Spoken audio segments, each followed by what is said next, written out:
Hello friends, मैं आपका दोस्त मुकेश सारण आपका अपने यूट्यूब चैनल तड़का मैथ पर आपका स्वागत करता हूं। आज का हमारा जो टॉपिक रहने वाला है वो है चाल दूरी समय। चाल दूरी समय एक ऐसा टॉपिक है जिसमें से हर एग्ज़ाम में एक दो क्वेश्चन आते रहते हैं।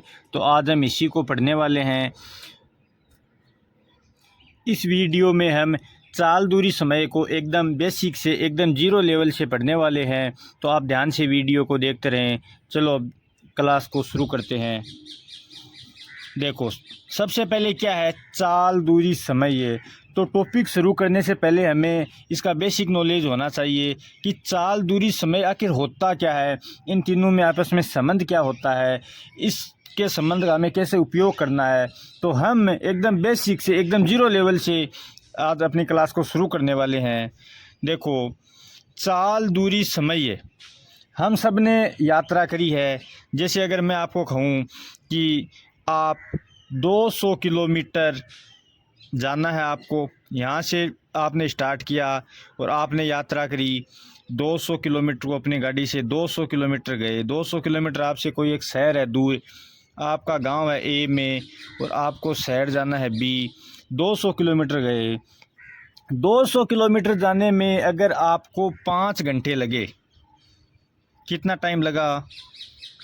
200 किलोमीटर जाने में आपको 5 घंटे लगे। अगर मैं आपसे अब पूछूं कि आपकी चाल क्या थी, चाल को इंग्लिश में क्या बोलते हैं? स्पीड। अगर मैं आपसे पूछूं कि आपकी चाल या स्पीड क्या थी, तो आप कैसे बताओगे? चाल या स्पीड क्या होती है? चाल या स्पीड होती है आपके द्वारा 1 घंटे में तय की गई दूरी।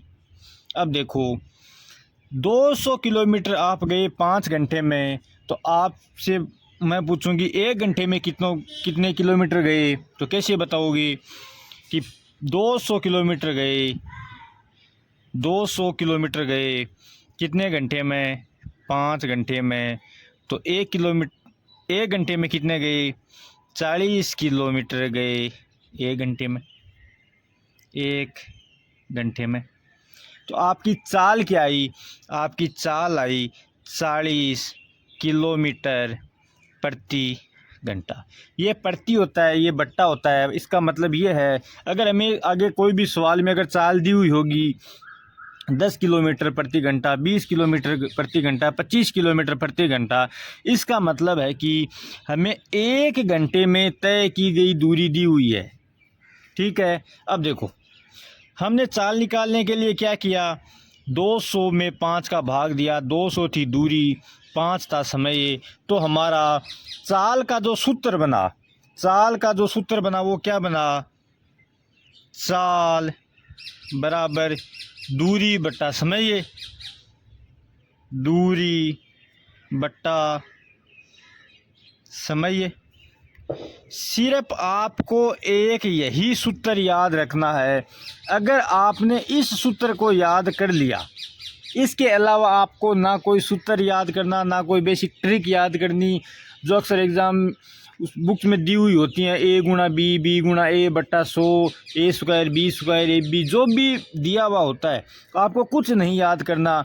अगर यह सूत्र याद हो गया तो आप ये मानो कि आपका चाल दूरी समय का जो टॉपिक है वो एकदम क्लियर है। ठीक है। चाल को क्या बोलते हैं? इंग्लिश में स्पीड बोलते हैं। तो स्पीड को एस लिख सकते हैं बराबर, दूरी को डी बोलते हैं तो दूरी को डिस्टेंस बोलते हैं तो डी लिख सकते हैं, समय को टी टाइम लिख सकते हैं, ये टी। तो एस बराबर डी बट्टा टी। क्लियर है? हमारा सूत्र यही है, चाल बराबर दूरी बट्टा समय। अब देखो, इससे आगे क्या होता है? एक होती है औसत चाल। औसत चाल का कोई अलग से सूत्र नहीं है। औसत चाल में कुछ नहीं है। देखो, औसत चाल बराबर औसत दूरी बट्टा औसत समय। चाल इन तीनों के आगे औसत लगाया है सिर्फ। यहाँ औसत चाल बराबर औसत दूरी बट्टा औसत समय। कोई दिक्कत कुछ भी नहीं किया, सूत्र सेम है, सूत्र एक ही है, सिर्फ हमने क्या किया, इसके आगे तीनों जगह औसत लगाया है। ये चीज़ें आपने सीख ली। अब आगे देखते हैं।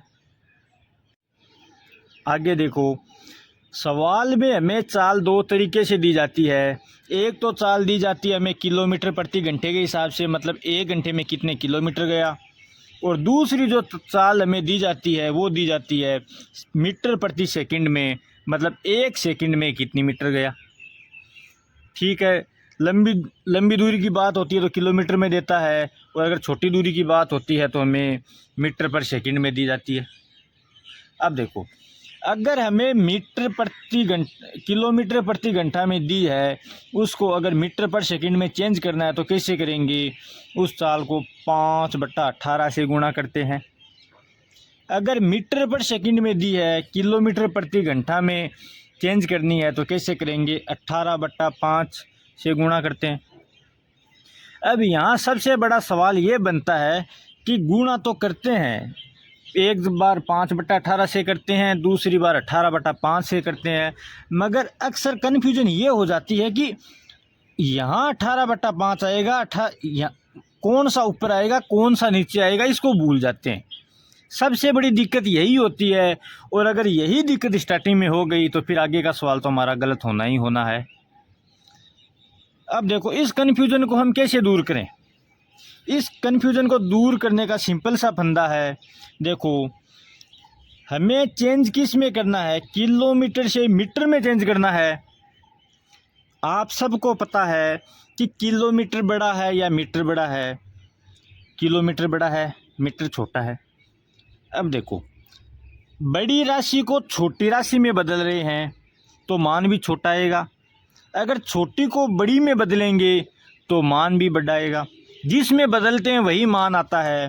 देखो, मीटर में बदल रहे हैं, इसका मतलब मान छोटा आएगा, तो छोटा है, छोटे में बदलना है तो ऊपर क्या लिखेंगे, छोटा लिखेंगे।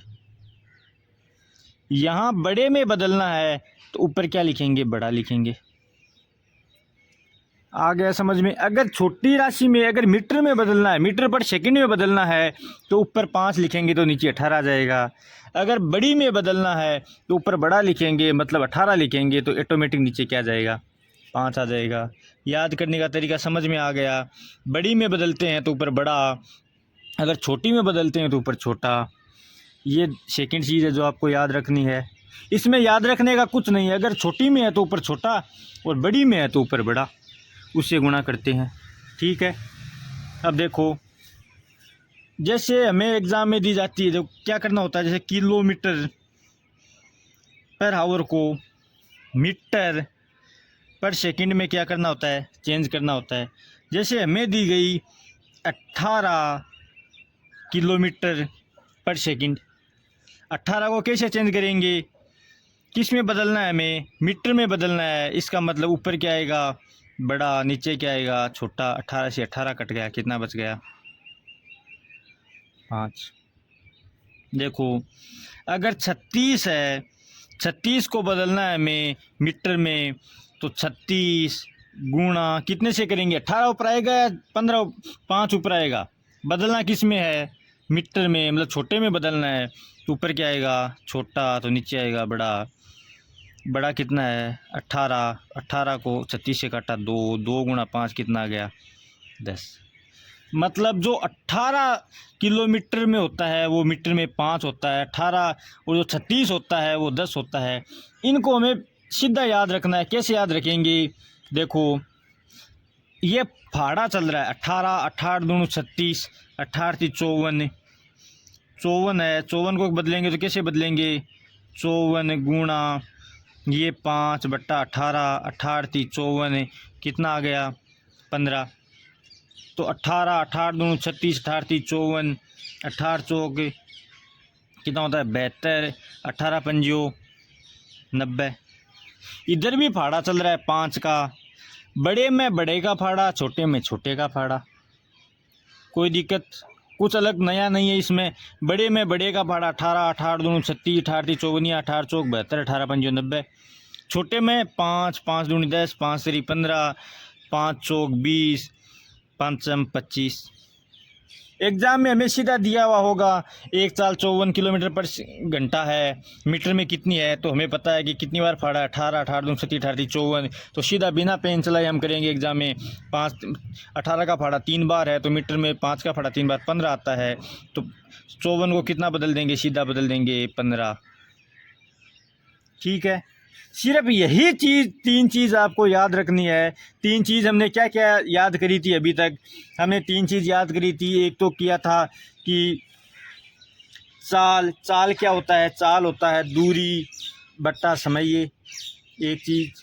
दूसरी चीज़, छोटे में बदलना है तो 5/18, बड़े में बदलना है तो 18/5। एक यहाँ औसत लगाया था तीनों के आगे, ये कोई अलग चीज़ है नहीं। और आगे हमने क्या देखा है? और आगे हमने क्या किया? 18 का फाड़ा देखा है। 18, 18 दूनी 36, 18 54, 18 चौक 72, 90, 5 10 15 20 25। अगर ये चीज़ें आपके कंप्लीट हो गई तो आप ये मानकर चलो कि चाल और दूरी समय है, ये आपका लगभग 70 से 80% आपका क्लियर हो गया। सिर्फ सवाल करने की देर है। तो चलो अब आगे हम सवाल की ओर बढ़ते हैं।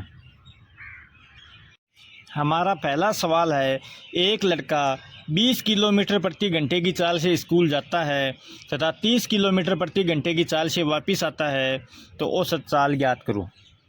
कुछ लोग तो क्या करते हैं कि जी 20 औसत का मतलब होता है कि बीच का सा मामला, मतलब 20 की चाल से जाता है, 30 की चाल से वापस आता है, तो 20 और 30 का बीच का क्या होता है? 25, और आम एग्ज़ाम में 25 के टिक लगा के आ जाते हैं, और वो गलत हो जाता है, क्योंकि उन्होंने यही सुन रखा होता है कि औसत मतलब बीच का होता है, मध्य का होता है। हाँ, बिल्कुल मध्य का होता है, मगर एग्जैक्ट भी मध्य का नहीं होता।